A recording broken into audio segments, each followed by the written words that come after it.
আমার শরীর অসুস্থ, আপনারা দেখতে পাচ্ছেন 3 বছর জেলের ভেতরে থাকা অবস্থায় এমনিতে অসুস্থ, এরপরে বের হয়ে অসুস্থ। মাহফিলগুলো আরো পরে করার দরকার ছিল, জোর করে আপনারা নিয়ে এসে টান দিয়ে তুলে দেন। কথা বলতে না পারলে একটু পরে কাশি শুরু হয়। আপনারা চুপ করেন, কিছু কথা হেদায়েতের নিয়তে বলার চেষ্টা করছি। আল্লাহ তৌফিক দান করুন।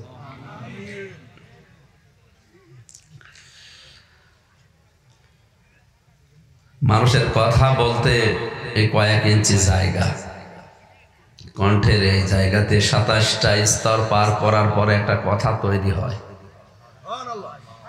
যে আল্লাহ মাহুল বায়ান, আমি মানুষকে বায়ান শিখিয়েছি, কথা বলা শিখিয়েছি। এটা যে কত বড় নিয়ামত, যারা বোবা তারা জানে। আমরা যারা কথা বলতে পারি বলছি আলহামদুলিল্লাহ। মা ইয়ালফিযু মিন কাওলিন ইল্লা লাদাইহি রাকীবুন আতীদ। বান্দা বান্দি এমন কোনো কথা বলে না যেটা ফেরেশতারা লিপিবদ্ধ করে না। সুতরাং এমন কথা বলা ঠিক না যেটা লিখলে কিয়ামতে ওইটা দেখলে আপনার লজ্জা লাগবে। এমন কথা বলা উচিত যেটার দ্বারা আপনার দুনিয়া আখিরাতের সম্মান আরো বৃদ্ধি পাবে। পৃথিবীর সবচাইতে উত্তম কথা হচ্ছে কোরআনের কথা। কে কথা বলে না কেন? পৃথিবীতে যত কথা আছে সবচাইতে ভালো কথা কার কথা? আল্লাহ রাব্বুল আলামিন বলেন, ওমান আহসানু কওলাম মিম্মান দাআ ইলাল্লাহি ওয়া আমিলা সালিহান ওয়া ক্বালা ইন্নানি মিনাল মুসলিমিন। সূরা হামিম সাজদার 33 নম্বর আয়াতে আছে, সবচাইতে ভালো কথা ওই লোকটা বলে। কে বলছে? আহসান ইসমে তাফজিল, সুপারলেটিভ ডিগ্রি এটা। এর উপরে আর পৃথিবীতে কোনো শব্দ নেই। সবচাইতে বড় ভালো কথা, উত্তম কথা আল্লাহর দৃষ্টিতে বলে ওই লোকটা যে আল্লাহর দিকে মানুষকে ডাকে। আজকের এই মাহফিলে ডাক দেওয়া হবে কার দিকে? বলেন বলেন। ওয়া আমিলা সালিহার, দুনিয়াতে সে নিজেও ভালো ভালো কাজ করে। এই পৃথিবীতে যত ভালো কাজ আছে আল্লাহ এবং রাসূলের দৃষ্টিতে সবচাইতে বেশি ভালো কাজ হচ্ছে কোরআনে কারিমের প্রচার করা। বাল্লিগু আন্নি ওয়ালাউ আয়া, যদি একটা কথাও জানা থাকে ওইটাও মানুষের কাছে পৌঁছাও। সুতরাং ভালো কাজের আঞ্জাম যারা দিয়েছে শুকরিয়া আদায় করি ওই মানুষগুলোর জন্য। তাদের পেছনের অপরাধ যেন কোরআনের ইজ্জতে আল্লাহ মাফ করে দেন। ওয়াকালা ইন্নানি মিনাল মুসলিমিন, আর এসে লোকটা ঘোষণা দেয় যে আমি মুসলমান। আমি কি? আয়াতের প্রথম দুইটা হয়তো আমরা অনেকেই করছি। আল্লাহর দেখি কম বেশি আমরা অনেকেই ডাকি বিভিন্ন কায়দায়। মানুষকে ভালো ভালো কথা বলার পরে নিজেও ভালো আমল কিছু না কিছু করছি। ওয়াকালা ইন্নানি মিনাল মুসলিমিন, কিন্তু 3 নাম্বার যেটা, এইটা নিয়ে আমাদের অধিকাংশ মানুষের ঝামেলা। এখন আর কেউ বউ কিছু করে বলতে পারছে না যে আমি মুসলমান। পারবেন বলতে? না। কেউ যদি বলে আমি মুসলমান, তার কাছে সুদ থাকবে না, তার কাছে ঘুষ থাকবে না, মিথ্যা মামলা দেওয়ার অভ্যাস থাকবে না। কারণ মিথ্যা মামলা যারা দেবে, মানুষের উপরে যারা জুলুম করবে, তারা আল্লাহর মামলার আসামি। সূরা শুরা 25 নম্বর পারার 6 নম্বর পৃষ্ঠার 12 নম্বর লাইনের 42 নম্বর আয়াতে আছে, ইন্নামাস সাবিলু আলাল্লাযীনা ইয়াযলিমুনান নাস। অবশ্যই আমি আল্লাহ মামলা দায়ের করব, অবশ্যই আমি আল্লাহ মামলা দায়ের করব, অভিযোগ দেব। আমি আল্লাহ নিজে বাদী হব, আমি কেস করব তাদের বিরুদ্ধে। ইয়াজলিমুনান নাস, যারা মানুষ হয়ে মানুষের উপরে জুলুম করে। খেয়াল করেন, যারা আরবি গ্রামার বোঝেন, আল্লাহ ইয়াজলিমুনাল মুসলিমুনা দেননি, যারা মুসলমানের উপর অত্যাচার করবে। ইয়াজলিমুনান নাস, ইয়াজলিমু এটা মজারে, বর্তমান ভবিষ্যৎ, প্রেজেন্ট ফিউচার, দুইটা কাল নিয়ে আল্লাহ শব্দ গঠন করে জানিয়েছে। বর্তমানে যারা করছে, ভবিষ্যৎ বলতে কিয়ামত পর্যন্ত আয়াত কোরআনে থাকবে না? থাকবে না? শুধু কিয়ামত পর্যন্ত না, কিয়ামতের পরেও এটা থাকবে। কিয়ামতের পরে জান্নাতি মানুষদেরকে আল্লাহ নিজের কণ্ঠ দিয়ে যেটা তেলাওয়াত করে শোনাবে, ওটা কোনো বাবার জীবনী না, ওইটা এই কোরআন। সূরা ইয়াসিন তেলাওয়াত করে মহান আল্লাহ নিজের কণ্ঠ দিয়ে শোনাবেন। বিশ্বনবী মুহাম্মদুর রাসূলুল্লাহ সূরা রহমান তেলাওয়াত করবেন। হযরতে দাউদ আলাইহিস সালাম সূরা তাহা তেলাওয়াত করে অনুষ্ঠান উদ্বোধন করবেন। জোরে বলেন আল্লাহু আকবার। জান্নাতের ওই পরিবেশে কোরআনে কারীম আল্লাহর কুদরতি কণ্ঠে শুনতে পারবে শুধুমাত্র তারা যে মানুষগুলো জান্নাত পাবে। এ বিশাল আয়োজনে কোরআনের এই অনুষ্ঠানে মুসাফির অবস্থায়, অসুস্থ অবস্থায় দোয়া করছি, আল্লাহ যত মানুষ এখানে আসলাম, নিয়ত যাদের ভালো আছে, হেদায়েত পাওয়ার মন নিয়ে যারা আমরা এসেছি, ওই অনুষ্ঠানে তুমি আমাদেরকে শ্রোতা হিসাবে একটু জায়গা দিও। আমার ভাইরা, ইয়াজলিমুনা নাস দিয়ে আল্লাহ জানিয়েছেন, বর্তমানে যারা মানুষের উপরে জুলুম করছে, তাদের অধিকার নষ্ট করছে, এই মানুষগুলো হয়ে যায় সঙ্গে সঙ্গে মজলুম। পৃথিবীতে 3 জনের দোয়া সঙ্গে সঙ্গে কবুল হওয়ার গ্যারান্টি হাদিসে আমি পেয়েছি। তার ভেতরে 1 নম্বরে যারা মজলুম। তামাম দুনিয়ায় এখন আমরা মুসলিমরা সবচাইতে বেশি মজলুম। ফিলিস্তিনের এই মানুষগুলো কি বলেন বলেন, আপনি যে দল করেন না কেন ওটা আলাদা, কিন্তু এদের পক্ষে কথা বলা, এদের পক্ষে দাঁড়ানো, এটা আপনার ইমানের দায়িত্ব। এখানে কোন দল দাঁড়িয়ে, হ্যাঁ আন্তর্জাতিক রাজনীতি সেটা আলাদা আছে।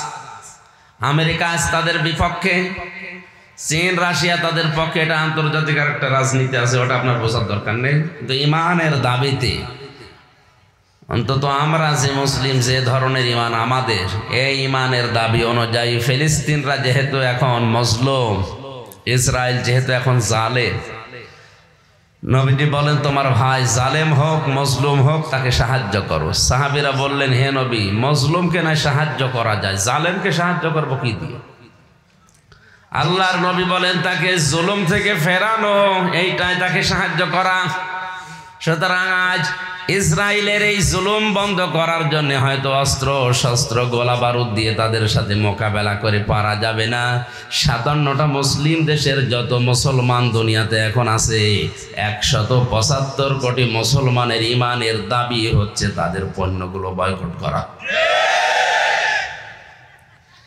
আমার কথার অর্থ হয়তো আপনি বুঝেছেন নাকি? সূরা শুরার এই 42 নম্বর আয়াত পড়ার পরে আমার মনে হচ্ছে, এই কথা বলে কে গো? হ্যাঁ, পেছনে গল্প করছে না?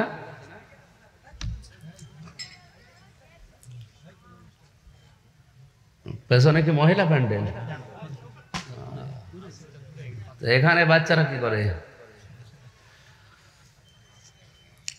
মোমেন সাহেবাসী এই আয়াত পড়ার পরে বাংলাদেশ সম্পর্কে আমার যে ধারণা, বিশেষ করে জেলখানার এই 3 বছরে বন্দী অবস্থায় মানুষের যা দেখলাম, এই দেশে এখন আল্লাহর মামলার আসামি সবচাইতে বেশি। বাদী যত বড় হয় তার মামলা কিন্তু কঠিন হয়। এই কথা বলে না কেন? আপনি যদি রাষ্ট্রবিরোধী মামলায় পড়েন আপনার খবর আছে, আর যদি ফকির আপনার বাদী হয় 2 দিনও থাকা লাগবে না, আদালতেও যাওয়া লাগবে না, 20 টাকা দিলে চলে আসবে। এখানে মামলার বাদী কে? আল্লাহ। আপনি নিজের বুকে হাত দিয়ে এবার বলেন, আপনি আল্লাহর মামলার আসামি হয়ে যাননি তো? অকলা ইন্নানি মিনাল মুসলিমিন। ইন্না শব্দটা কঠিন। সে বলে অবশ্যই আমি মুসলমান, আমি মুসলিমদের ভেতরে একজন। আয়াতের 3টা কথার ভেতরে 2টা হয়তো কম বেশি আমরা অনেকেই মানতে পারছি, আল্লাহর দিকে প্রায় আমরা সবাই কম বেশি ডাকি মুসলিম হিসাবে। ভালো কাজও আমাদের ইমানের দাবি অনুযায়ী করি। মুসলিম আমি এ কথা বলে পরিচয় দিয়ে টিকে থাকাও কঠিন, পরিচয় দেওয়াও এখন কঠিন। মুসলমান পরিচয় দিলে তার কাছে সুদ থাকবে না? এলাকায় সুদ এখনো নেই। কেউ যদি সুদের টাকা এখন থেকেই ছেড়ে না দেয়, সে যেন আল্লাহ এবং রসুলের সাথে যুদ্ধ করার জন্য দাঁড়িয়ে যায়। ঘুষ এদেশে এখন আর চলে না। আমি 3 বছরে যত টাকা ঘুষ দিয়েছি, আদালতের ইট পর্যন্ত টাকা চাই, করবো কি? কি দুনিয়া চলছে আল্লাহ জানে। অথচ যারা নিচ্ছে এরা সব দাবি করছে ইন্নানি মিনাল মুসলিমিন, আমি মুসলমান।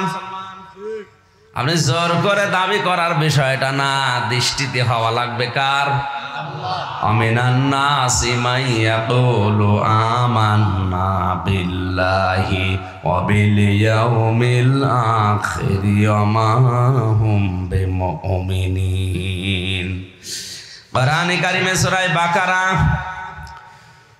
7 নম্বর 8 নম্বর আয়াতে আল্লাহ পাক জানিয়েছেন, মানুষের ভেতরে অনেক মানুষ এমন আছে তারা বলে আল্লাহ তোমাকে বিশ্বাস করি, কিয়ামতেও বিশ্বাস করি।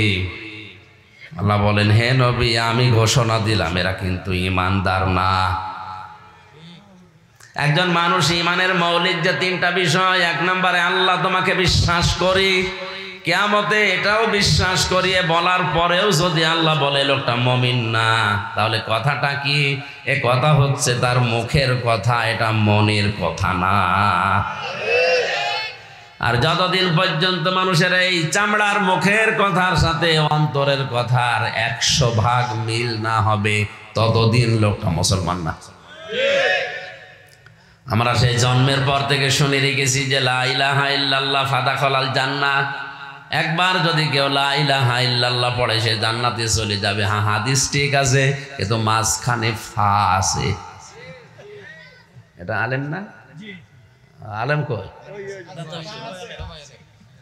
বলেন তো? ফা আল্লাহর নবী খেলা করার জন্য দিলেন? আমাদের মতো আবেগওয়ালা মুসলমান যারা হযরত আবু হুরায়রা এ কথা শোনার পরে আনন্দে লাফাচ্ছিলেন, কাজ হয়েছে।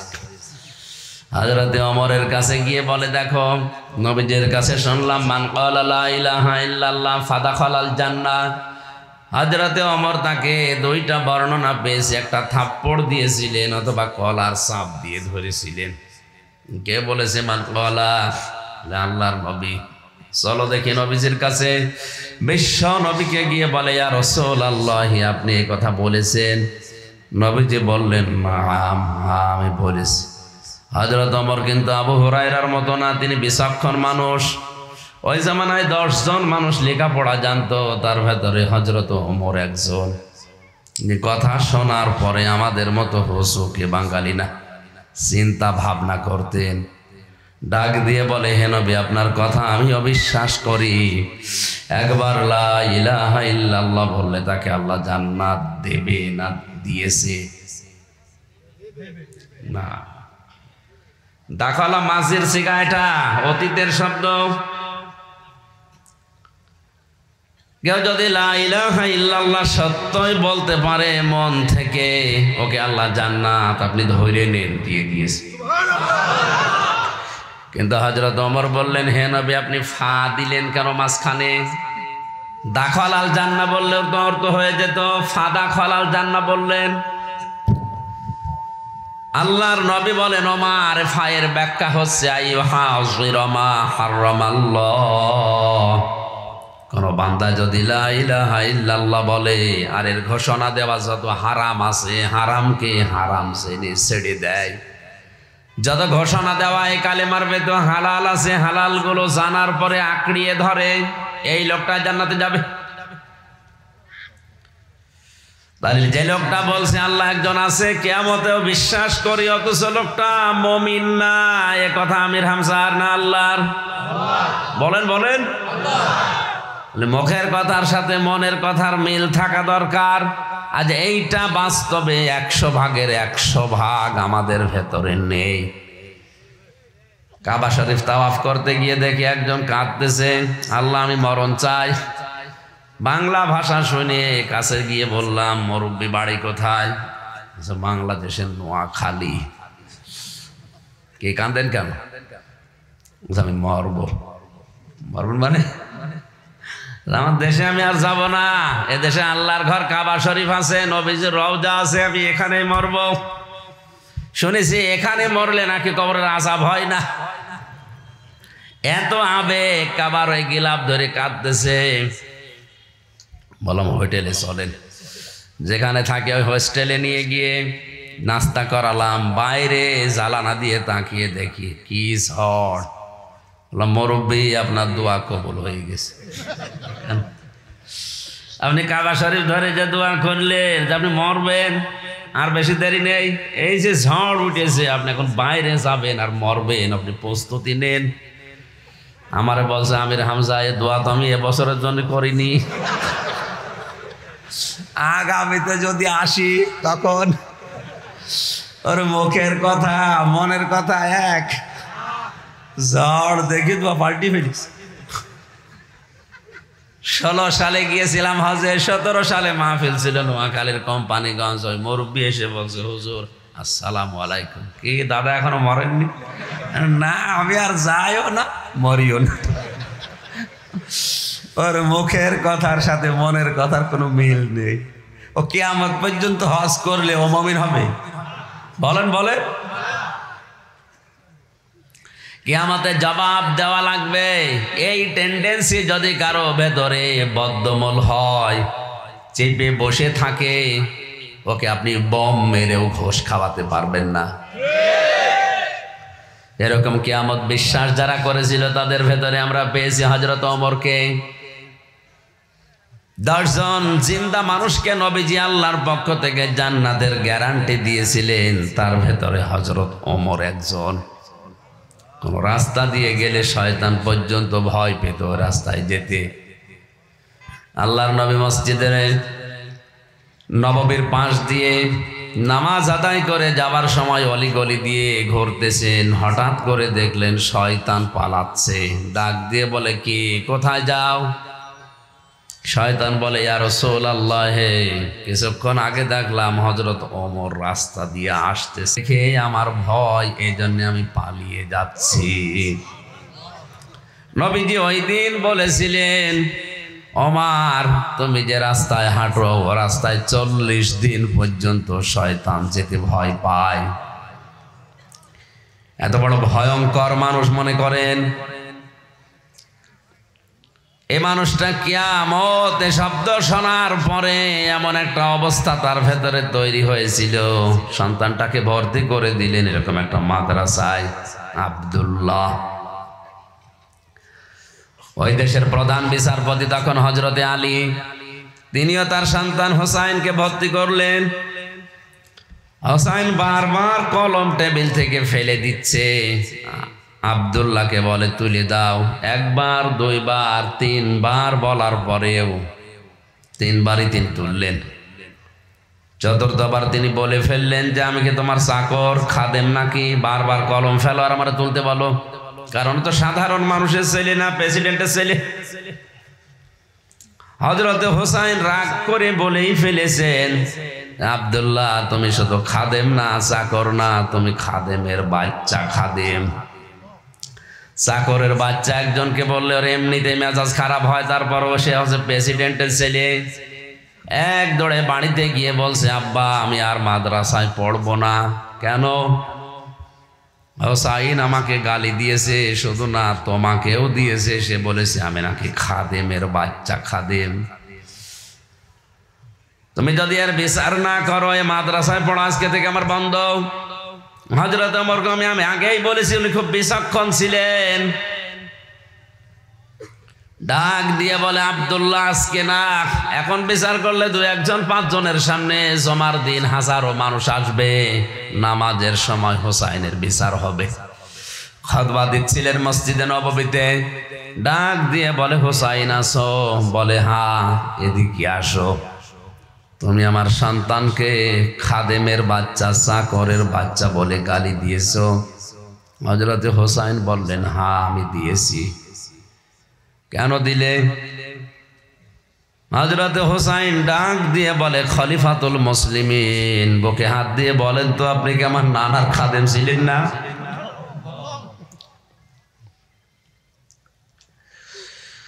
হযরত ওমরের কথা বন্ধ হয়ে গেছে।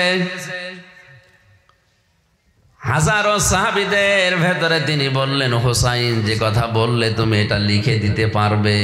উনি আবেগেই বলেছে, হ্যাঁ কাগজ কলম নিয়ে আসেন। খেজুরের পাতা নিয়ে এসেছে, ডালের পাতা।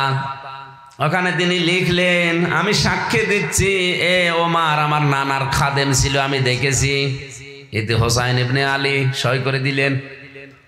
কাগজটা হাতে নিয়ে হযরত ওমর চমা খেলেন, ডাক দিয়ে বলে, নবীর সাহাবীরা, বিচার হয়ে গেছে।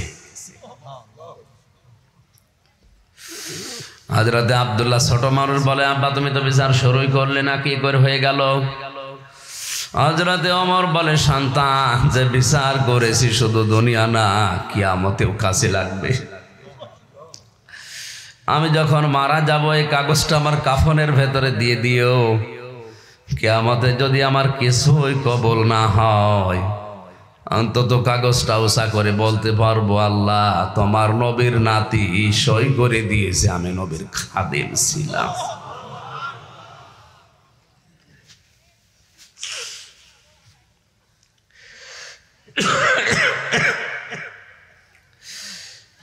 ওসিলাই হলো আজকে তুমি আমারে মাফ করে দাও। জন্মের পর থেকে শুধু কিয়ামত নাম শুনি, এটা যে কত ভয়ঙ্কর, এটা কি আজ পর্যন্ত আপনি আজ করতে পারেননি। কালকে আমি কক্সবাজারে আমার ওই ছোট্ট মেয়ে 4 বছর যেটা ফারিহা, ওর সমুদ্র সৈকতে বালি নিয়ে খেলা খেলছিল। ওর দিকে তাকিয়ে আবেগে আমার মনে হচ্ছিল, এর এত ভালোবাসা আল্লাহ এর ওপরে আমার জন্ম দিয়েছে, তামাম দুনিয়া দিয়ে দিলেও এর ছেড়ে দেওয়া সম্ভব না। অথচ ওরা মারেজের ভেতরে আল্লাহ 1500 বছর জাগিয়েছেন। ইয়াউমাইদি ইয়াওয়াদ্দুল মুজরিমু লাউ ইয়াফতাদি মিন আযাব। কিয়ামতের ময়দানে আযাব এত কঠিন, এত যন্ত্রণা, এত ভয়ঙ্কর আমি আল্লাহ তৈরি করব। ফাকাইফা তাত্তাকুনা ইন কাফারতুম ইয়াউমা ইয়াজআলুল ওয়িলদানা শিবা। যুবক মানুষ কিয়ামতের কঠিন দৃশ্য থেকে বুড়ো হয়ে যাবে। শুধু বুড়ো হয়ে যাবে এতটুকুই না, পৃথিবীর যত সম্পদ সে উপার্জন করেছে, এমনকি তার মা বাবা, তার স্ত্রী, তার সন্তানকে পর্যন্ত সে মুক্তিপণ হিসাবে দিতে রাজি হয়ে যাবে। মমিন সাহেব আশি কথাটা যদিও নরম ভাষায় বলেছি, এটাতে কত ওজনওয়ালা কথা আপনি টের পাচ্ছেন। ফারিহারে দেখে বালি নিয়ে খেলা করছিল, সমুদ্র সৈকতে মনে হচ্ছিল এ আমার কাছে এত বেশি মায়া মহাব্বতের জিনিস, তামাম দুনিয়া দিয়ে দিলেও এরে কষ্ট দেওয়া সম্ভব না। অথচ আল্লাহ বললেন কিয়ামতে এই ফারিহাকেও মানুষ মুক্তিপণ হিসাবে দিতে রাজি হয়ে যাবে।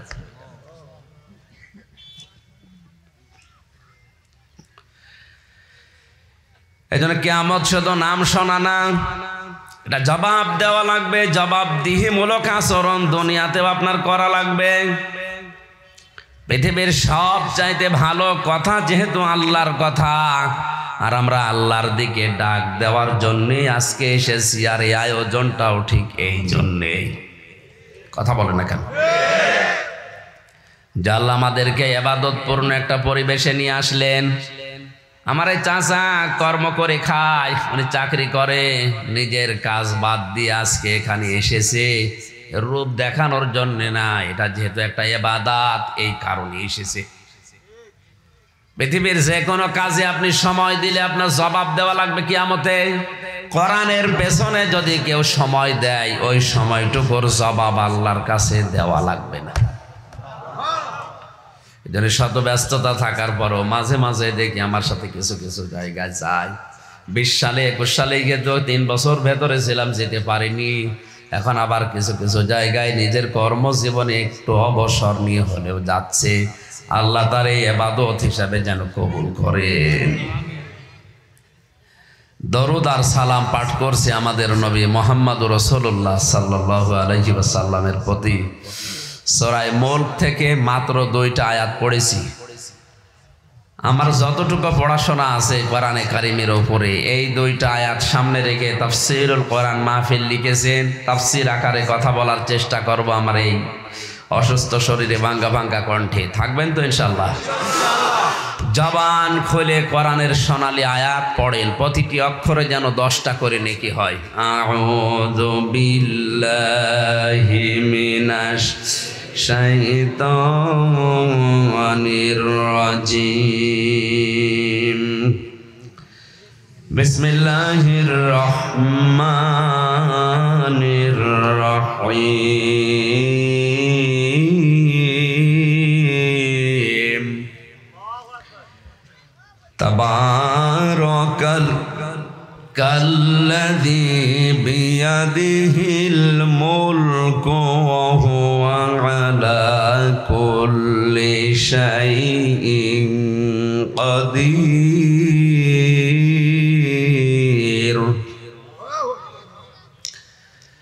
الذي خلق الموت والحياة ليبلوكم أيكم أحسن عملا وهو العزيز الغفور صدقت يا ربنا। সূরা মুলক। কোন সূরা? মুলক শব্দের শাব্দিক অর্থ রাজত্ব। রাজত্বের কথা কোরআনে আল্লাহ দিয়েছেন, এটা কি খেলা করার জন্যে? কুলিল্লাহুম্মা মালিকাল মুলকি তুতিল মুলকা মান তাশা ওয়া তানজিউল মুলকা মিম্মান তাশা ওয়া তুইজ্জু মান তাশা ওয়া তুযিল্লু মান তাশা ওয়া বিয়াদিকাল খায়র ইন্নাকা আলা কুল্লি শাইইন কাদির। সূরা আলে ইমরানের 26 নম্বর আয়াতে আল্লাহ তাআলা ঘোষণা দিলেন, আপনি বলুন হে নবী, আপনি বলুন রাজত্বের মালিক আমি আল্লাহ। কোরআনে কারিমের উপর আমাদের বিশ্বাস আছে না নেই? আপনি বলুন রাজত্বের মালিক আমি আল্লাহ, যাকে ইচ্ছা তাকে দেই, যাকে ইচ্ছা করি নামিয়ে দেই, যাকে ইচ্ছা সম্মান দান করি, যাকে ইচ্ছা বেইজ্জতি করি। ভালো মন্দ সব কিছু আমি আল্লাহর হাতে, সব কিছুর উপরে আমি আল্লাহর শুধু ক্ষমতা চলে। আয়াতটার ভেতরে মূল তথ্য যেটা, ক্ষমতার চেয়ার দিলেই তাকে আল্লাহ সম্মান দেবে দুনিয়ায়, এ কথা কিন্তু আয়াতে নেই। বরঞ্চ এই দুনিয়াতে কোরআনে কারিমে আয়াতের ভেতরে আল্লাহ জানিয়েছেন অনেককে আল্লাহ ক্ষমতার চেয়ারে বসিয়েও জুতা পিটা খাওয়িয়েছেন। এই জন্য ক্ষমতা পেলেই লাভ দেওয়া যাবে না। অনেক মানুষ এই আয়াতটা ভুলে যায়। আমি প্রথম সে 11 সালে যেই সময় গ্রেপ্তার হয়েছিলাম, ওসি সাহেব আমার এই আয়াতটা ধরেছিল। আমার বলছে হুজুর রাজত্বের মালিক আল্লাহ, যাকে ইচ্ছা তাকে দেয়, যাকে ইচ্ছা নামিয়ে দেয়। সুতরাং 11 সালে যিনি এখন আছে তাকে আল্লাহ দিয়েছে, আপনি এত লাভ পাবেন না। ঠিক আছে।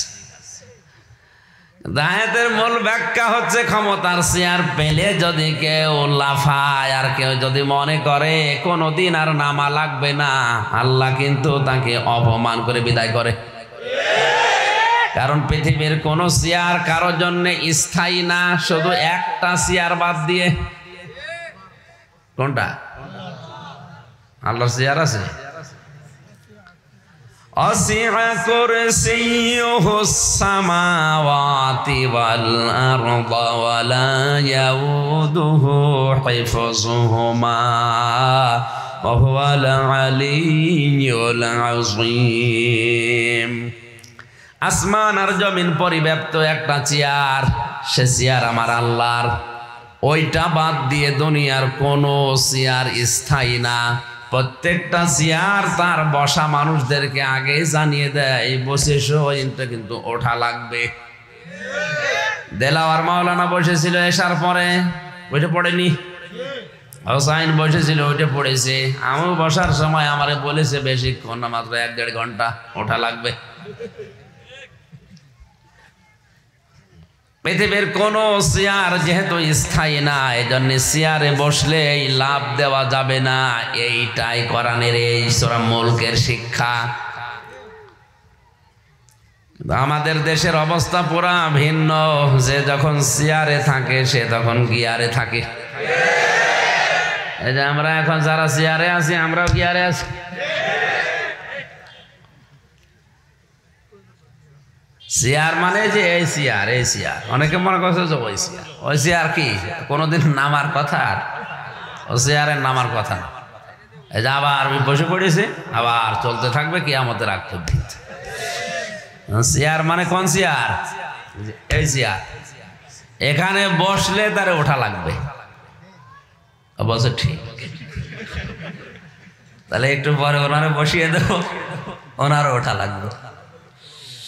সূরা মুলকের ফজিলতের ভেতরে পেয়েছি, কোন মানুষ যদি এশার নামাজ আদায় করে, সূরা মুলক তেলাওয়াত করে, আর এর ভেতরে 30টা আয়াতে 30টা শিক্ষা আল্লাহ দিয়েছেন, যদি ওর প্র্যাকটিক্যাল লাইফে ওটা করতে পারে, কিয়ামতের দিন এই সূরা মুলক আল্লাহর দরবারে ঝগড়া করবে। আল্লাহকে ডাক দিয়ে বলবে, রব্বুল আলামিন, এরে হয় মাফ করা লাগবে, নাইতো তোমার কোরআন থেকে আমার কেটে বাদ দেওয়া লাগবে। শেষ পর্যন্ত আল্লাহ কোরআনে কারিমের এই সূরা মুলকের সুপারিশ শুনে ওই বান্দার জীবনে যদি হক বলে বাদ, বান্দার হক নষ্ট করা কোনো অপরাধ না পায়, মাফ করে দেবে। শব্দ তারকে খেয়াল করে সুবহানাল্লাহ বলেন। বান্দার হক যদি নষ্ট হয়ে থাকে, সূরা মুলক না, পুরা কোরআন শরীফ গলিয়ে খাওয়ালেও মাফ হবে না। মাফ হবে শুধু ওই মানুষের যার জীবনে আল্লাহর হক হয়তো নষ্ট করা আছে, কিন্তু কোনো বান্দার হক নষ্ট নেই। বাংলাদেশে মানুষ আল্লাহর হক যাই নষ্ট করে না করে, সবচাইতে বেশি হক নষ্ট করে বান্দার। কথা বলেন, শহীদ হয়ে গেলে এটা মাফ হবে না। কোন নিয়তে কোন আশায় আপনি এটা করছেন আমার তো বুঝে আসে না। অথচ নামাজও পড়ছে, দাঁড়িয়েও রেখেছে, তাহাজ্জুদও পড়ে, আর মানুষের হক মারার জম। রাস্তায় যারা আছেন তারা থামেন, তাদের এক্ষুনি থেমে যাওয়া লাগবে। আল্লাহ আমাদেরকে যেন বোঝ দান করেন, বলেন আমিন। দ্বিতীয় সূরা মুলক যদি এশার পরে কেউ তেলাওয়াত করে, কবরে দেওয়ার পরে পরে এই কবরটা আমার আল্লাহ জান্নাত বানিয়ে দেয়। ফজরের নামাজের পরে সূরা ইয়াসিন পড়বেন, যদি মুখস্থ থাকে দেখে যায় পড়েন। জোহরের নামাজের পরে সূরা হাশর পড়বেন, যদি আয়ত্ত থাকে। আসরের নামাজের পরে সূরা রহমান তেলাওয়াত করবেন। মাগরিবের নামাজের পরে মাস্ট বি পড়াই লাগবে সূরা ওয়াকিয়া। কোন মানুষ যদি সূরা ওয়াকিয়া নিয়মিত মাগরিবের পরে তেলাওয়াত করতে থাকে, ওর রিস্কের অভাব আল্লাহ নিজ দায়িত্বে দূর করে দেবেন। বাংলাদেশে মানুষ যে হারে বাড়ছে, সবচাইতে বেশি অভাব এখন কিসের? 1 কেজি আলুর দাম চাচা বলছিল 80 টাকার উপরে। কথা বলে না কেন? যে পোল্ট্রি মুরগি মানুষ ফেলে দিত, খেত না, সেটাও এখন 250 টাকা। এই রিস্কের অভাব যেহেতু রাজ্জাক আল্লাহর নিজের নাম, আপনি কষ্ট করলেও রিস্কের ব্যবস্থা হবে না যতক্ষণ আল্লাহর রাজ্জাক নাম আল্লাহ না খাটাবেন। অমা মিন দাব্বাতিন ফিল আরদি ইল্লা আলাল্লাহি রিজকুহা। আল্লাহ পাক বলেন, জমিনে এমন কোন বিচরণশীল জীব নেই যার রিস্কের দায়িত্ব আমি আল্লাহ আমার হাতে গ্রহণ করি নাই। সুতরাং এই দায়িত্ব আল্লাহর। এই দায়িত্বটা যে জিনিসগুলোর উপরে বন্টন করা আছে তার ভেতরে অন্যতম সূরা এই ওয়াকিয়া। আমি সহ যারা এসেছি, যাদের মুখস্থ আছে, যারা দেখে পড়তে পারি, অন্তত মাগরিবের পরে যেন সূরা ওয়াকিয়ার আমলটা শুরু করি। বলেন আমিন। আর এশার নামাজের পরে সূরা মুলক। আল্লাহ তাআলা ঘোষণা দিচ্ছেন, খেয়াল করবেন, তাবারাকাল্লাযী বিয়াদিহিল মুলক। বরকতময়, শক্তিশালী, সমস্ত দোষ থেকে, আয়াব থেকে, সমস্ত অক্ষমতা, দুর্বলতা থেকে মুক্ত ওই আল্লাহ, বিয়াদিহিল মুলক, যার হাতে ক্ষমতা, যার হাতে কি। এই আয়াত অনুযায়ী যে মানুষগুলো বাংলাদেশে বলে যে ক্ষমতার উচ্চ জনগণ, ওরা বেঈমান। বলেন বলেন, আয়াতটা, এই কথাটা আয়াতের সাথে সাংঘর্ষিক। বিয়াদিহিল মুলক, ইয়াদুন মানে হাত, ক্ষমতার উৎসকে আল্লাহ। হ্যাঁ, আপনি মানেন না যেটা বাস্তবে, সেটা আলাদা, কিন্তু এটা বলা লাগবে আপনাকে।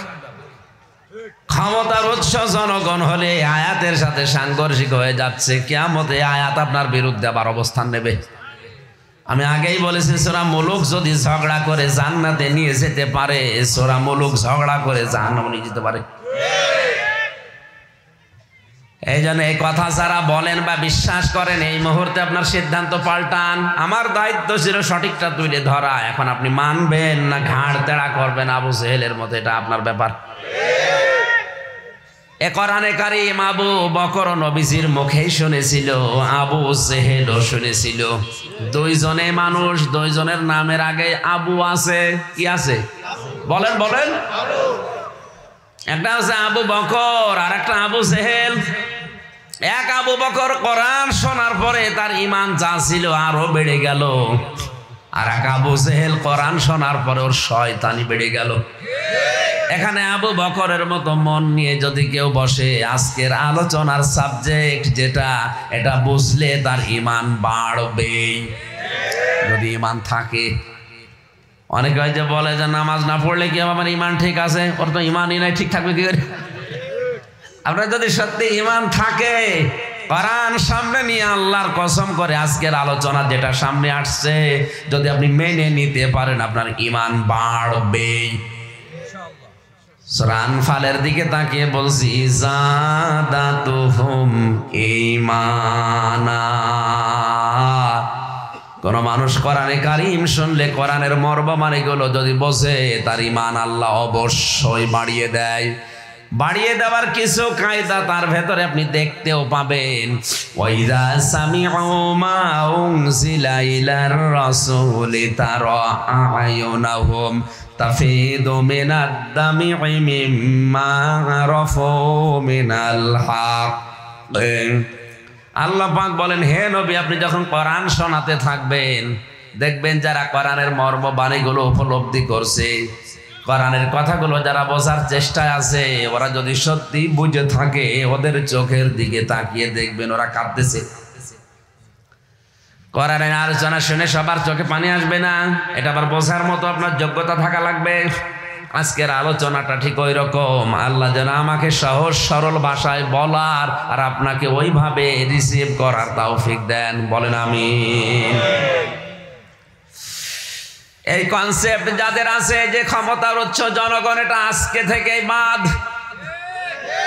সূরা মুলকের আয়াত অনুযায়ী এখন থেকে আপনি বলেন আর বিশ্বাস করবেন, ক্ষমতার মালিক একমাত্র আল্লাহ। হুয়া আলা কুল্লি শাইইন কাদির। সব কিছুর উপরে তার ক্ষমতা চলে। আমার এই 3.5 হাত বডির উপরেও আমার ক্ষমতা চলে না, চলে কার? এখন যদি বলেন না আমার এই বডির উপরে আমার ক্ষমতা চলে, আরে ভাই, আপনার শরীরের ভেতরে যে অঙ্গ প্রত্যঙ্গ, এগুলো আপনার কথা শোনে না? শোনে? টয়লেটে বসে যদি কেউ বলে আমি র্যাবের প্রধান, আমার নাকে যেন দুর্গন্ধ না আসে, নাক বলবে বেটা আগে নাক ধর। নয়তো তুমি যত বড় প্রেসিডেন্ট হও, এখানে বসলে দুর্গন্ধ নাক দিয়ে যাবে। নাকের ভেতরে আপনি যত কিছুই বলেন না কেন, কথা শুনবে। কি করা লাগবে? চেপে ধরা লাগবে। কথা বলেন। আপনার শরীরের অঙ্গ প্রত্যঙ্গ আপনার কথা শোনে না। আল্লাহ রাব্বুল আলামিন তার কুদরতের কথাগুলো, বড়ত্বের কথাগুলো আয়াতে হাজার হাজার লক্ষ লক্ষ কথা আছে। আমি সামারাইজ করছি তাড়াতাড়ি করে, আমার এই কণ্ঠ একটু পরে এবার বসে গেলে সব সমস্যার সমাধান, সমস্যার ঝামেলা হয়ে যাবে, এজন্য তাড়াতাড়ি করছি। আল্লাহ তার কুদরতের কথা, বড়ত্বের কথা, মহত্বের কথা বলছিলেন। তিনি যে সব দোষ থেকে মুক্ত, এই কথাগুলো বান্দাদের বলছিলেন। তার বড়ত্বের কথা, বিশালত্বের কথা বলতে বলতে হঠাৎ করে আলোচনার ধরন আল্লাহ পাল্টিয়ে দিয়ে চলে গেছেন আল্লাহ মানুষের হায়াতের দিকে আর মৌতের দিকে। আল্লাযী খালাকাল মাউতা ওয়াল হায়াতা লিয়াবলুয়াকুম আইয়ুকুম আহসানু আমালা। এই যে এত বড় বিশাল ক্ষমতার উৎস, ক্ষমতার মালিক, এত বড় শক্তিধর, সব দোষ থেকে, আয়েব থেকে মুক্ত, অক্ষমতা, দুর্বলতা থেকে বরকতময় আল্লাহকে জানো, যিনি তোমাদের মউত আর হায়াত বানিয়েছেন। আমাদের মউত বানিয়েছে কে? তারপরে আমাদের হায়াত বানিয়েছে কে? শিক্ষার বিষয় এখানে আলেম যারা আছেন তাদের বলছি, আল্লাযী খালাকাল হায়াতা ওয়াল মাউতা আল্লাহ দেয়নি, আল্লাহ আগে দিয়েছেন। আল্লাযী খালাকাল মাউতা ওয়াল হায়াতা। যতগুলো তাফসীর আমি পড়েছি সব মুফাসসির আয়াতের ব্যাপারে একমত, মৃত্যুর কথা আল্লাহ আগে দিয়েছেন এই কারণে যে আপনি যাই করেন না কেন এ বিশ্বাস করেন যে আপনার মরা লাগবে। দুনিয়ার বড় বড় অনেক নাস্তিকের জীবনী আমি ভার্সিটি থাকাকালীন দেখেছি, ওরা আল্লাহকে পর্যন্ত বিশ্বাস করে নাই। ডক্টর আহমেদ শরীফ, কথা বলেন না কেন? ডক্টর আহমেদ শরীফ আল্লাহকে বিশ্বাস করতো না। ছাত্রদেরকে বলতো আমি যদি মারা যাই আমারে কবরে দিবা না। ছাত্ররা বলে স্যার আপনার এই লাশ তাহলে করব কি, পড়িয়ে ফেলবো। বলে না আমি হিন্দু ধর্ম মানি না। তাহলে আপনার লাশ করব কি? এ আহম্মক ডাক দিয়ে বলেছে, ছেলেরা আমি যখন মারা যাব আমার লাশটা ঢাকা মেডিকেল কলেজে দিয়ে দিও। মেডিকেলের ছাত্র ছাত্রীরা আমার লাশ কেটে কেটে ডাক্তারি শিখবে। মারা যাওয়ার পরে ওসিয়ত অনুযায়ী নিয়ে গেছে। অ্যাম্বুলেন্সের ড্রাইভারের কাছে ঘোষণা এসেছে, দেখো এই নাস্তিক আল্লাহকে মানি না, ওরে আমরা কেটে কুটে কি পাবো, যদি আমাদের হাসপাতালে নিয়ে আসা হয় অ্যাম্বুলেন্সে আগুন লাগাবো। তাড়াতাড়ি করে অ্যাম্বুলেন্স ঘুরিয়ে নেতে টান। কিছু দূর যাওয়ার পরে চিন্তা করছে এ শয়তান থাকলে আমার গাড়ি থাকবে না। তাড়াতাড়ি ডাস্টবিনে কোথায় ফেলেছে ও জানে আর আল্লাহ জানে। পরবর্তী খবর আর পাওয়া যায়নি। এ লোকটা আল্লাহ একজন আছে বিশ্বাস করতো না, সব বলতো একা একা তৈরি হয়েছে। কোরআনে কারিমের ৬৬৬৬টি আয়াত মানতো না, শুধু একটা মাত্র আয়াত বিশ্বাসও করতো, মানতো। কুল্লু নাফসিন যায়িকাতুল মাউত। আল্লাহ পাক বলেন প্রতিটি জীব যার জীবন আছে তার মরতেই হবে, মরতেই হবে। যখন শহীদি মরণ আমাকে দিও, জোরে বলেন আমিন। বিশ্বনবী সারাটা জীবন এই দোয়া করতেন, আল্লাহুম্মা ইন্নী আসআলুকা শাহাদাতান ফি সাবিলিক। এ আল্লাহ মেহেরবানি করে তুমি আমারে যদি মরণ দাও আমাকে তোমার রাস্তায় শহীদি মরণ দিও। আমার ভাইরা ওদিকে আমার বিষয় না, আমার বিষয় ছিল আল্লাহ আগে মৌতের কথা দিয়ে এইটাই প্রমাণ করতে চেয়েছেন, বান্দারা তুমি যত উপরে ওঠা না কেন, যত বছর ক্ষমতায় থাকো না কেন, মরা লাগবে, এটা বিশ্বাস করো। কি করা লাগবে? এই মরণের ধরন আমি তাফসিরে পেয়েছি প্রায় 10 রকম। সূরা রহমানের ভেতরে আছে ইউরাফুল মুজরিমুনা বিসিমাহুম ফায়ুখাযু বিন নাওয়াসি ওয়াল আকদাম। জবান ছেড়ে কোরআনের আয়াত পড়েন, ফাবি আলাই রাব্বিকুমা তুকাদ্দিবান। কিয়ামতের ময়দানে আমার আল্লাহ বিচার করার জন্য কোনো অপরাধীকে জিজ্ঞাসা করবে না, আমাদের দেশের আদালতে বিচার ব্যবস্থায় অপরাধী যারা, মামলার আসামি যারা, ম্যাজিস্ট্রেট, জজ, বিচারক, বিচারপতি যারা আছে তারা জিজ্ঞাসা করে তুমি অপরাধ করেছো কিনা। কিয়ামতের ময়দানে আল্লাহ কোনো অপরাধীকে তার অপরাধ সম্পর্কে জিজ্ঞাসা করবে না।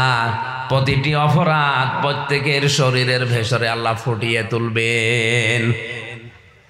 কিছু মানুষের আকার আকৃতি হবে শুকরের মতো। কিসের মতো? শুকরের কাজ কি দুনিয়ায়? শুকরের চরিত্র যদি কেউ দুনিয়াতে অর্জন করে, ওই অবস্থায় চলে, কিয়ামতে সে শুকর হয়ে উঠবে, ওর চেহারা শুকরের মতো হয়ে যাবে। ওয়ালাকাদ কাররামনা বানি আদম, বনি আদমকে আল্লাহ সম্মান দিয়েছে, এই জন্য বনি আদমকে ওইভাবে আল্লাহ জাহান্নামে পাঠাবে না। দুনিয়াতে যে ধরনের অপরাধ করেছে আল্লাহ তাকে ওই আকার আকৃতি দিয়ে পাঠাবে। যা এবার যা। শুকরের দুনিয়ায় কাজ হচ্ছে ও নির্লজ্জ হয়। ও কি? নিজের বউকে, নিজের মেয়েকে নিয়ে যায়, এক জায়গায় বসে আছে আর ওগুলো সব ছেড়ে দেয়। বাংলাদেশে অনেক শুকুর মার্কা মানুষ এখন তৈরি হচ্ছে। নিজের মেয়ে, নিজের বউ, নিজের বেটার বউকে ছেড়ে দিয়েছে বিভিন্ন অনুষ্ঠানে, মার্কেটে, নিজে এক জায়গায় বসে গল্প করে আর ওগুলো সব আল্লাহর রাস্তায় চলছে।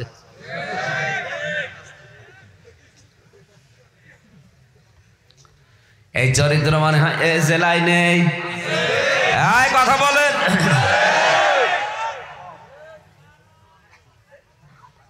দায়িত্বপূর্ণ মর্যাদা, ভালো করে শোনেন, দায়িত্বপূর্ণ মর্যাদা সম্পন্ন মানুষ যারা, আবার বলছি, দায়িত্বপূর্ণ মর্যাদা সম্পন্ন মানুষ যারা, এরা যদি কোনো ভালো কাজ করে ডাবল সওয়াব হয়, আর এরা যদি কোনো অন্যায় করে ডবল গুনাহ হয়।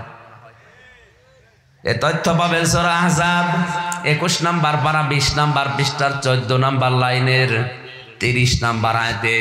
নবীর স্ত্রীদেরকে আল্লাহ উদ্দেশ্য করে কথা দুনিয়াবাসীকে জানিয়েছে, হে নবীর স্ত্রীরা, তোমরা অনেক সম্মানিত মানুষ, দুনিয়ায় যদি ভালো কাজ করো ডবল সওয়াব হবে, যদি অন্যায় করো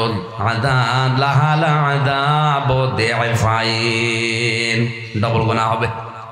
আজ আমরা যেহেতু সবাই মর্যাদা সম্পন্ন দায়িত্বপূর্ণ মানুষ, আমরা যদি ভালো কাজ করি আল্লাহ ডবল সওয়াব দেবে, আর যদি অন্যায় কিছু করি অবশ্যই আল্লাহ ডবল গুনাহ দেবেন।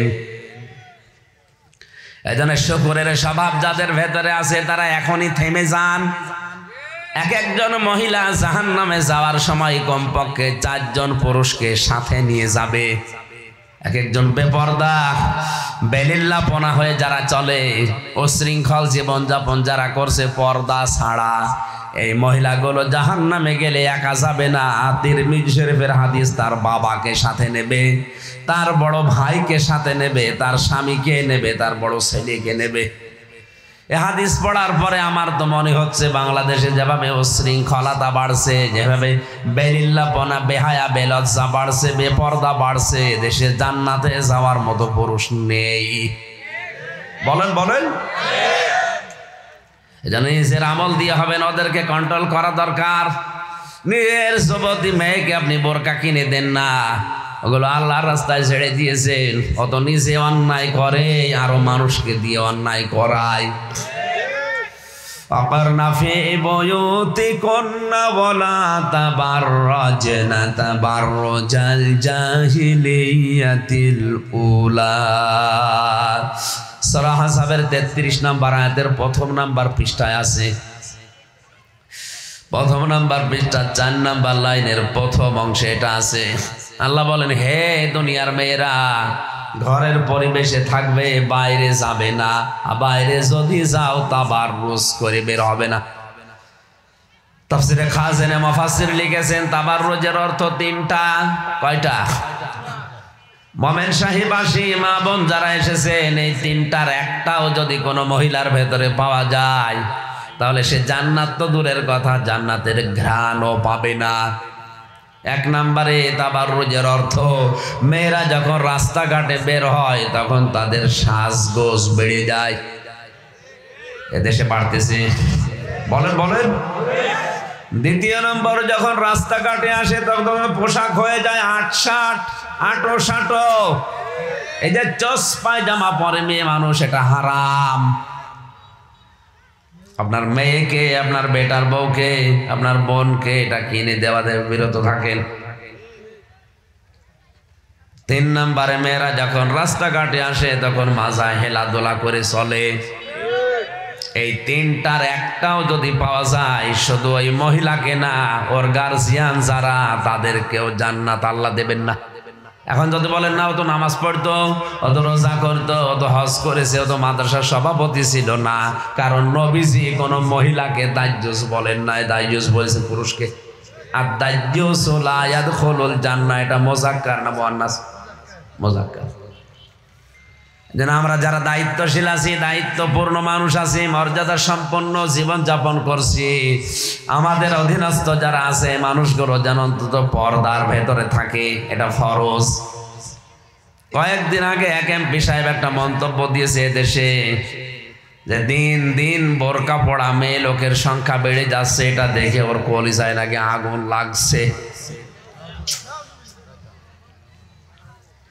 আমার মনে হয় এরকম মানুষকে জনপ্রতিনিধি বানানোর চাইতে কুকুরকে বানানো ভালো।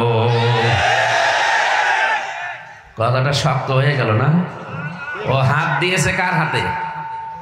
আল্লাহর বিধানে হাত দিয়েছে। বোরকা পরা ফরজ, বিধান কার? বাংলাদেশে যাই করেন, আল্লাহর কোন বিধানে হাত দিলে কিন্তু তখন আর দলমল দেখা হবে না।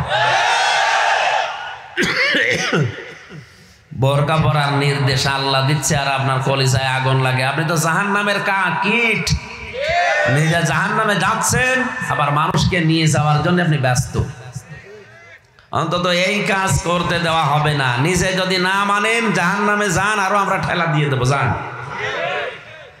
বিভিন্ন জিনিস নিয়ে আজ যারা ষড়যন্ত্র করছে, শিক্ষা ব্যবস্থা থেকে শুরু করে বিভিন্ন জায়গায় যারা পায়তারা করে মানুষকে জাহান্নামের পথে ঠেলে দেওয়ার জন্যে চেষ্টা চালাচ্ছে, আপনি নিচে যান, আমরা যাব না। কথা বলেন, জান্নাতে যেতে চান কারা কারা দেখি? লিল্লাহি তাকবীর।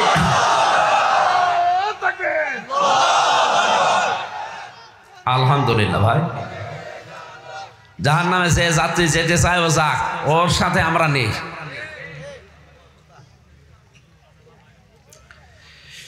খেয়াল করেন তো আয়াতের দিকে, মূল কথা কয়েকটা সামনে আছে, খুব গুরুত্বপূর্ণ বিষয়। আল্লাহ মৌত সৃষ্টি করার পরে মৌতের ধরন দিয়েছেন, কিয়ামতে আকৃতি হবে মরণের পরে কয়টা?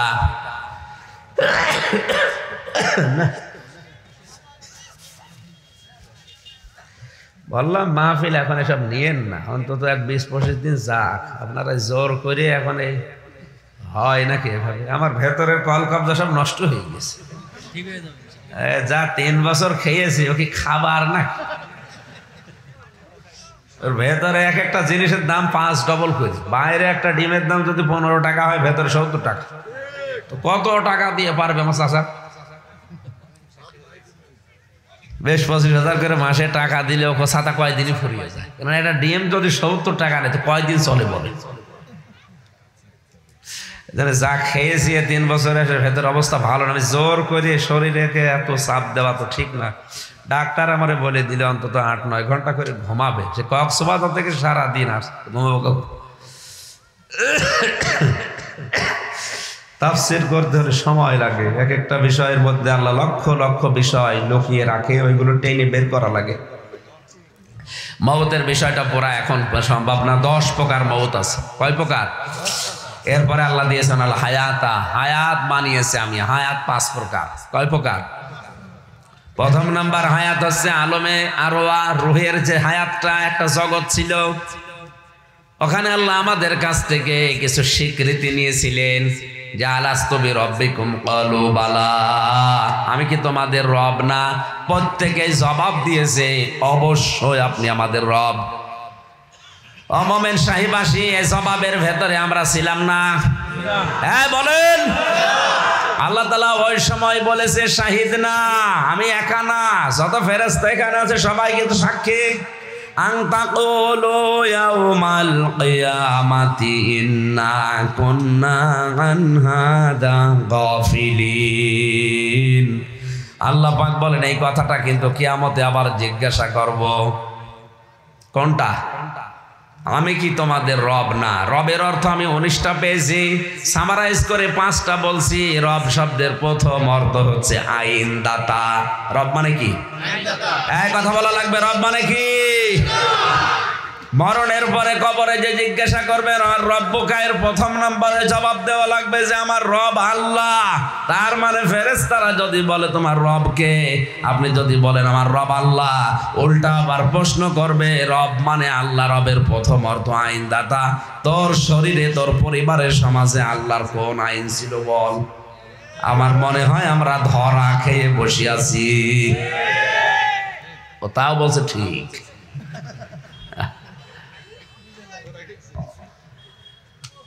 যেন ধরা যেন খাওয়া না লাগে, রব ঠিক করেন আগে। পরিবার থেকে শুরু করে সংসদ পর্যন্ত সব জায়গায় আমরা আল্লাহর আইন চাই। বলেন বলেন, এতটুকু আল্লাহ শেষ করেননি।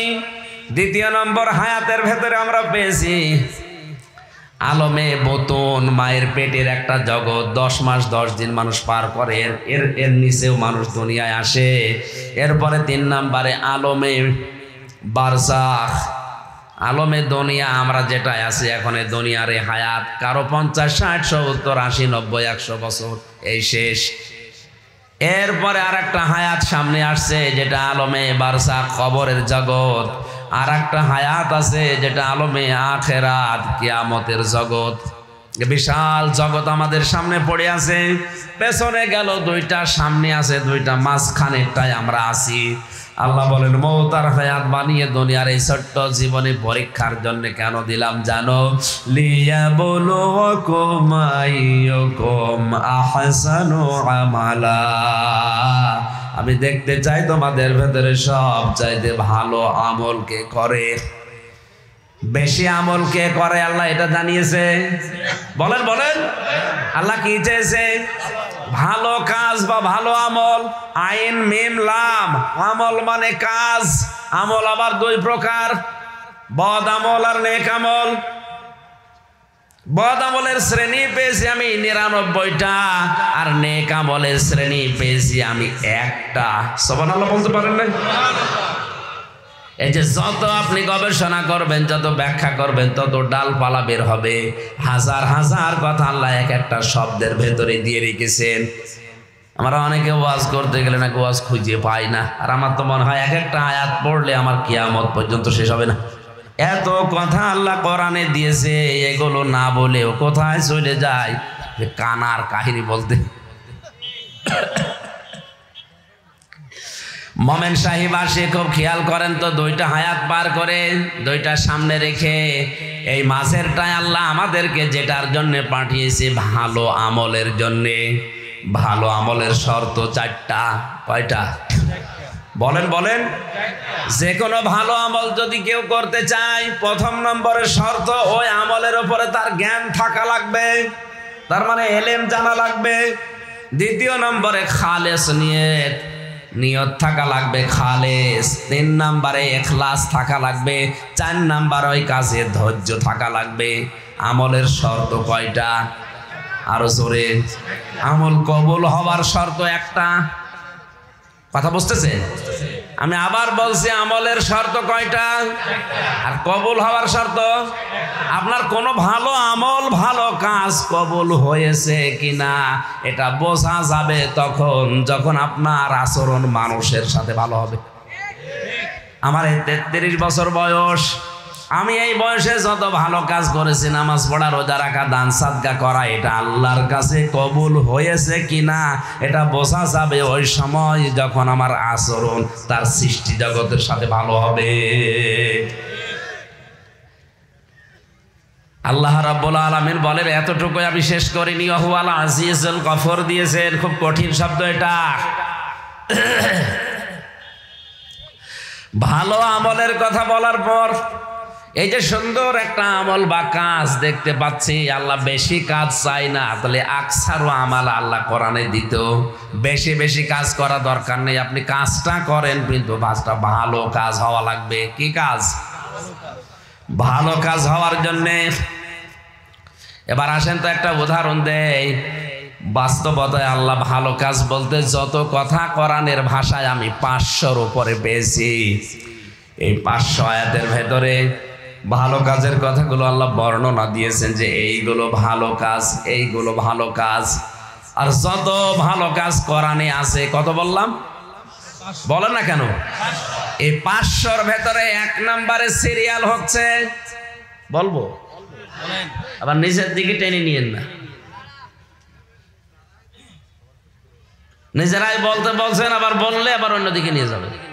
হ্যাঁ বলেন।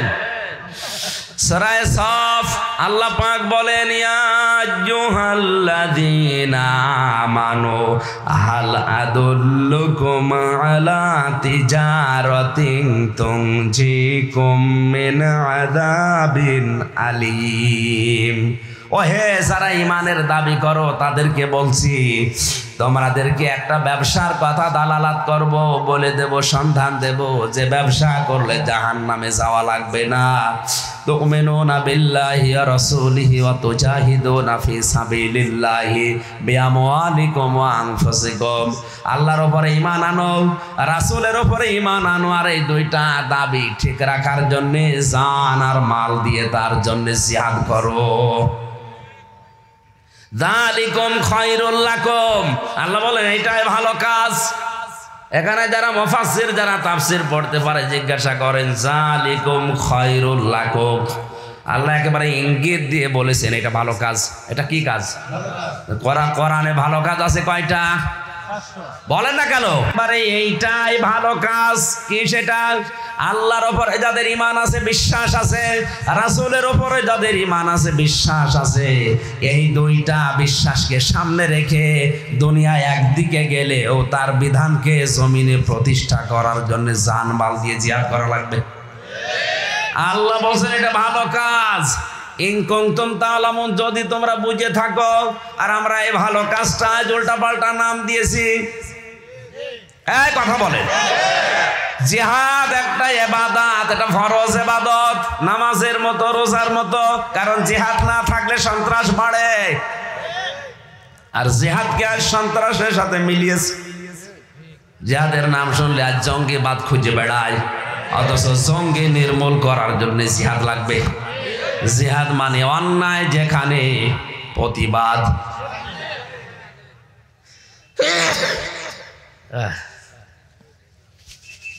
না, শরীর সাপোর্ট করছে না। আহুয়াল আজিজ আল গফুর, তিনি আজিজ গফুর, দুইটা নাম আল্লাহ কেন দিয়েছেন? এই যে ভালো কাজের কথা আল্লাহ প্রথমে দিলেন, এই ভালো কাজ দুনিয়াতে কেউ যদি না করে জেনে শুনে, আল্লাহ কিন্তু আজিজ, তার ধরা বড় শক্ত ধরা। আর এই ভালো কাজ করতে গিয়ে ছোটখাটো কোনো গুনাহ যদি হয়ে যায়, ভুল ত্রুটি হয়ে যায়, আল্লাহ গফুর, তাকে মাফ করে দেবে। আল্লাহ আমাদেরকে আয়াত দুইটা বাস্তবে আমল করার তৌফিক দিন। মান সালিমাল মুসলিমুনা মিন লিসানিহি ওয়া ইয়াদিহি, আবু দাউদ শরীফের হাদিস। আল্লাহর দৃষ্টিতে, রসুলের দৃষ্টিতে মুসলিম ওই লোকটা যার হাতের দ্বারা, যার মুখের দ্বারা, হাত মানে ক্ষমতার হাত, হাত মানে টাকা পয়সার হাত, প্রভাব প্রতিপত্তির হাত, এই সমস্ত হাতের দ্বারা, মুখের দ্বারা যারা মুসলমানদেরকে শান্তি দেয়, তারা আল্লাহর কাছে মুসলমান। আল্লাহ আমাদেরকে আয়াতগুলো মেনে চলার তৌফিক দিন। আমি আর পারছি না, শরীর সাপোর্ট দিচ্ছে না। আগামীতে যদি আসি কোনো জায়গায় কথা বলার চেষ্টা করব। মোনাজাত করছি 12টা বাজে রাত, তাহাজ্জুদের সময়। বসেন, সভাপতি সাহেবের অনুমতি নিয়ে মোনাজাত করে দিলাম। আল্লাহুম্মা আমিন। বসেন। অনেকে সাহায্য সহযোগিতা করেছে, এখানে দোয়া চেয়েছে, মুসাফির এবং অসুস্থ অবস্থায় দোয়া করছে। হ্যাঁ বসেন, মোনাজাতটা করে যান, আর এগুলো সব পরে খুলবেন।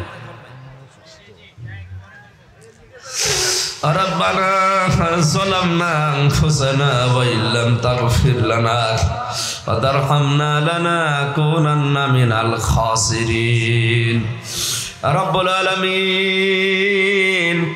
মোমেন শাহী এই দাফনিয়া মাদ্রাসার দিকে তাকিয়ে দেখো, হাজার হাজার বান্দা বান্দি, রাত 12টা বাজে এখন, তাহাজ্জুদের সময় আমরা তোমার শাহী দরবারে হাত তুলেছি। জীবনের অপরাধের দিকে তাকালে তোমার জান্নাতের আশা করা যায় না। আমাদের অপরাধের দিকে তাকিও না, তোমার রহমতের দিকে তাকিয়ে জিন্দেগির গুনাহগুলো মাফ করে দাও। আল্লাহ তুমি আমাকে সহ যত আলেমেরা এই মঞ্চে এই মেম্বারে দাঁড়িয়ে কথা বলে এই মঞ্চ এবং মেম্বারের আমানত রক্ষা করার তৌফিক আমাদের ভিক্ষা দাও। অনেকে আমাদেরকে আমানত রক্ষা করতে দেয় না। আমরা আসি কোরআনে কারিম সঠিকভাবে প্রচার করতে, অনেকে দিতে চায় না। আল্লাহ তাদের হেদায়েত দান করো। মাহফিলটা বাস্তবায়ন যারা শ্রম দিয়েছে আল্লাহ তুমি মেহেরবানি করে মাফ করে দাও।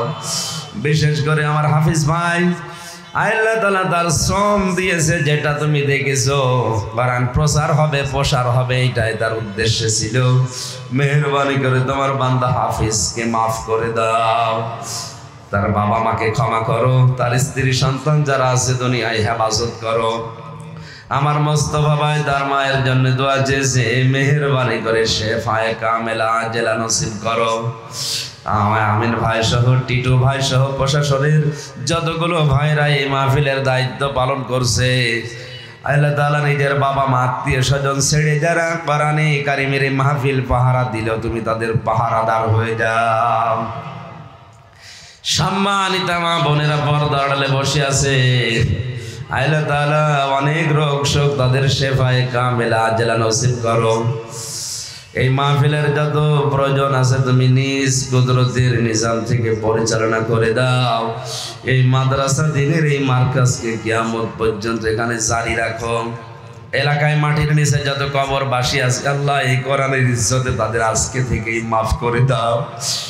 আমার শরীরটা অসুস্থ তুমি দেখতে পাচ্ছ, আল্লাহ তাআলা জোর করে করে তোমার বান্দারা কোরআনে কারিমের কথাগুলো বলার জন্য সেই কুষ্টিয়া থেকে নিয়ে আসে।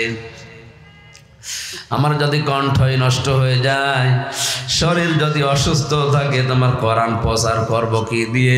মেহেরবানি করে আমারে তুমি শরীরটা সুস্থ করে দাও, আমার যোগ্যতা বাড়িয়ে দাও, আমার ইলম তুমি ভিক্ষা দাও। রব্বি জিদনি ইলমা, রব্বি জিদনি ইলমা। সহজ সরল ভাষায় অল্প সময়ে কোরআনের কথাগুলো তোমার বান্দা বান্দিরা যেন হৃদয়ঙ্গম অঙ্গম করতে পারে সেই তৌফিক দাও। বারাকাল্লাহু লানা ওয়া লাকুম ফিল কোরআনিল আযীম। কখন মরণ চলে আসে জানি না। আল্লাহ তাআলা হাজারো মানুষ আজকে দোয়া চেয়েছে, মনের ভেতরে যার যা কামনা বাসনা আছে মেহেরবানি করে পূর্ণ করে দাও। শ্রদ্ধাভাজন চাচা যান আফাজউদ্দিনকে মাফ করো। আল্লাহ তার বাবা কবরে আছে, মা কবরে আছে, মেহেরবানি করে তাদের মাফ করে দাও। আমার দাদা যান সারাটা জীবন আমার পেছনে শ্রম দিয়েছে, আল্লাহ তুমি দাদাকে ক্ষমা করে দাও। সারাটা জীবনের অপরাধ কিয়ামতে যদি তুমি ফাঁস করে দাও, কিয়ামতে হাজার হাজার লক্ষ মানুষের সামনে আর অপমান হব। আল্লাহ তাআলা তুমি যেভাবে গোপন রেখে দিয়েছো দুনিয়ায়, কিয়ামতের ময়দানে তোমার সাত্তার নামের খাদের ওইটা গোপন করেই রেখো আল্লাহ। মাহফিলের সম্মানিত সভাপতি আব্দুর রহমান সাহেবকে মঞ্জুর করো, আমার রফিকুল ইসলাম ভাইকে কবুল করো। মঞ্চে বসা সম্মানিত ব্যক্তিবর্গ আল্লাহ এদের ওয়ারাফা'না লাকা যিকরাক, এদের সম্মান আরো বাড়িয়ে দাও। কত আশা ভরসা নিয়ে আমার সামনে দেখো মাথা নিচু করে বসে আছে। আল্লাহুম্মা লা তারুদ্দানা খায়বিন, আল্লাহুম্মা লা তারুদ্দানা খায়বিন। একেবারে খালি হাতে কিছু না দিয়ে ফেরত দিও না।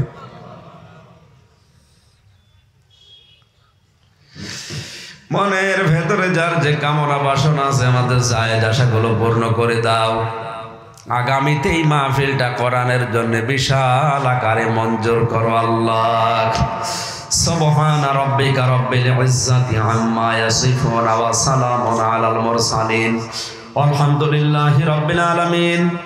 যখনই মরণ আসবে সেজদা অবস্থায়, রোজা রাখা অবস্থায়, তাহাজ্জুদের নামাজ পড়তে পড়তে যেন আমাদের মরণ আসে আর আমাদের জবানে তুমি বের করে দিও লা ইলাহা ইল্লাল্লাহু মুহাম্মাদুর রাসূলুল্লাহ।